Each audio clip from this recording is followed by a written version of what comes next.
पुरानी किताबों की दुकान कागज और यादों की खुशबू से भरी थी। अवानी को यह बहुत पसंद था। वो अनगिनत किताबों की रिट पर उंगलियां फेरती रही।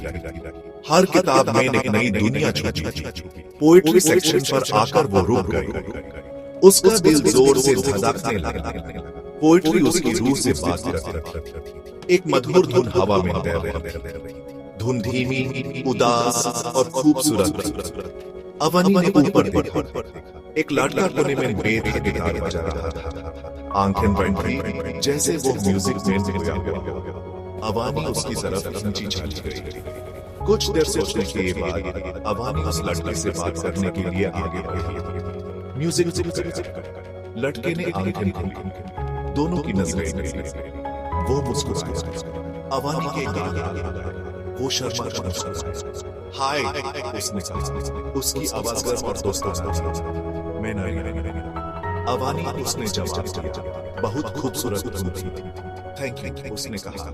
मैं म्यूजिशियन अपने नेक्स्ट सॉन्ग के लिए इंस्पिरेशन ढूंढ रहा हूं। मुझे भी ये जगह इंस्पायर करती है, अवानी ने कहा, खासकर पोएट्री सेक्शन। उस दिन वो घर तो बातें करता रहा। आर्यन ने अवनी को अपने म्यूजिक के बारे में बताया। उसका सपना था कि वो अपने सुरों से लोगों के दिलों को छूए। अवनी ने पोएट्री के लिए अपने प्यार के बारे में बताया। शब्द उसकी राहत, उसका सुकून और उसकी खुशी। दोनों को पता चला कि उन दोनों में अर्थ के लिए एक भाषा है। आर्यन बुक स्टोर आना और भी ज्यादा फ्रीक्वेंट हो गया। कभी कभी वो गिटार बजाता था। अवनी सुनती रहती थी, जैसे जादू हो गया।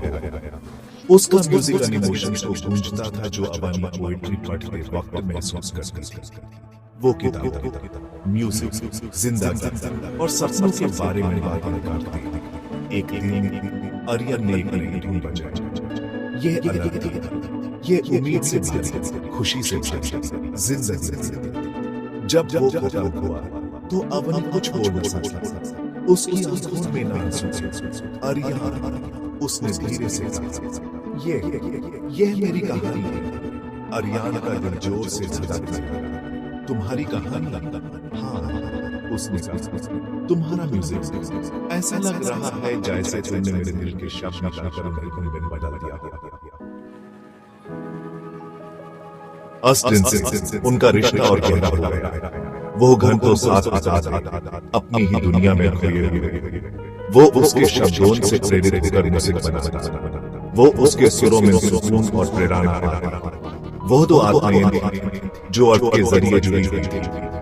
अवनी को एहसास हुआ कि वो आर्यन से प्यार करने लगा है। उसका पैशन, उसकी सेंसिटिविटी, उसका म्यूजिक, वो सब कुछ था जो वो चाहती थी। आर्यन को भी ये एहसास हो रहा था। अवनी का पोएट्री से प्यार, उसका नेतृत्व, उसकी उपस्थिति, ये सब उसकी जिंदगी को एक ऐसी धुन से भर रहे थे जो वो कभी खत्म नहीं करना चाहता। एक बारिश वाली दोपहर आर्यन ने अवनी का हाथ पकड़ा। अवनी, उसने कहा, उसकी आवाज थी, आई लव यू। तुम्हारे शब्द, तुम्हारी आत्मा, ये मेरी जिंदगी का म्यूजिक है। अवनी का प्यार से आर्यन, उसने धीरे से कहा, आई लव यू टू। तुमने मेरे शब्दों को एक सिम्फनी में बना दिया। उनकी लव स्टोरी आर्ट की पावर का सबूत थी। वो एक दूसरे को म्यूजिक और शब्दों के जरिए मिलते थे। उनका प्यार एक गीत था, एक कविता थी, एक मास्टरपीस जो दो आत्माओं ने मिलकर बनाया था। वो जानते थे कि उनका प्यार एक अनमोल तोहफा है। वो एक दूसरे को इंस्पायर करते थे। आर्यन का म्यूजिक अपनी इमोशनल डेप्थ के लिए फेमस हो गया। अवनी की पोएट्री ने कई दिलों को छुआ। उन्हें सफलता मिली, लेकिन उससे भी ज्यादा उन्हें एक दूसरे की बाहों में खुशी मिली। उनकी कहानी ने सबको सिखाया कि सच्चा प्यार एक प्यारे और खूबसूरत आर्ट फॉर्म है। ये आत्मा की भाषा है जो शेयर्ड पैशंस की थ्रू एक्सप्रेस होती है, अनस्पोकन इमोशंस की थ्रू विस्पर होती है और दिल की गहराइयों में महसूस होती है।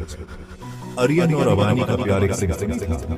इस बात का सबूत कि कभी-कभी शब्द काफी नहीं होते और म्यूजिक वो कह देता है जो दिल महसूस करता है।